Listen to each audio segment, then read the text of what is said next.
again, this is round 3. Today's topic is the difference between government contracts and government grants. So government contracts, as we talked about before, just go take a look at the previous video so that we can see a little bit more about it. But that's when the government is basically purchasing some form of product or service in exchange for funds, in exchange for money. So basically, they're just buying, being a consumer and purchasing from another business. So that's the B2G model. So the next one is grants. So grants are completely different from government contracts.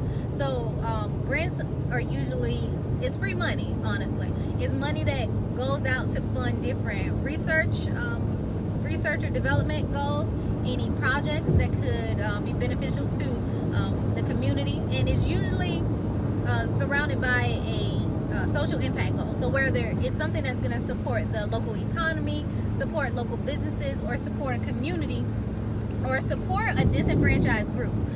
So those are usually, some of the areas where grants come around, but it's also for innovative ideas and technology, right? So let's say you create something, you just come up with something, and it's extremely innovative, and there's nothing out there, but it can be used. Let's say it's a missile defense system, or you found a better way to create something that can help ships navigate in the water or something like that.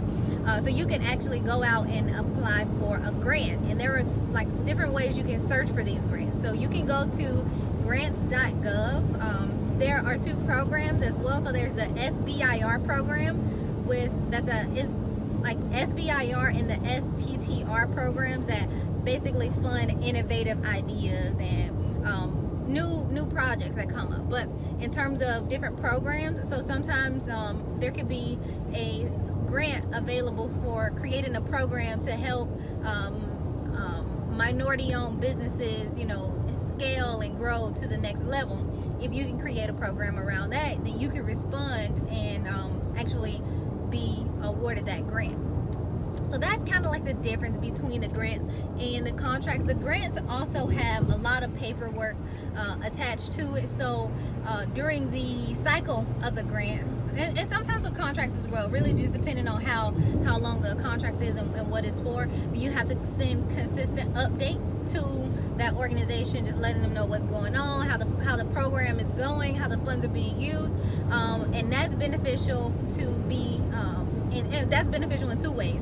So number 1, that could show how beneficial this program is, and it can allow you to go out and obtain more funding. So it's really good to keep up with that data and those numbers anyhow. But I would also say it is an opportunity to basically, it's an opportunity. Sorry, had a small glitch there, but the grants are really a really good opportunity to just go out and get some funds and fund a program that you actually had an idea to run. So yeah, that's the difference. If it's unclear, let me know. But basically, when it comes down to it, a government contract is them purchasing a product or service from you, and a grant is funds that are awarded to a company or an organization, usually non-profit organizations, but there are some for grants, but some for-profit businesses, but they're awarded to that organization to fund different research or different programs that they're operating. So if you have any questions about this stuff, if it's unclear, let me know. Leave a comment below about any of the different topics you would like to discuss next. And if you have any questions or need some help with something, send me a DM. I'm definitely not one of those people who want to hold back information. Like anything that I know or anything that I learned in this process, like I'm completely open to sharing with anybody. So yeah, hit me up, and thank you so much. Share this video, and I'll talk to y'all soon.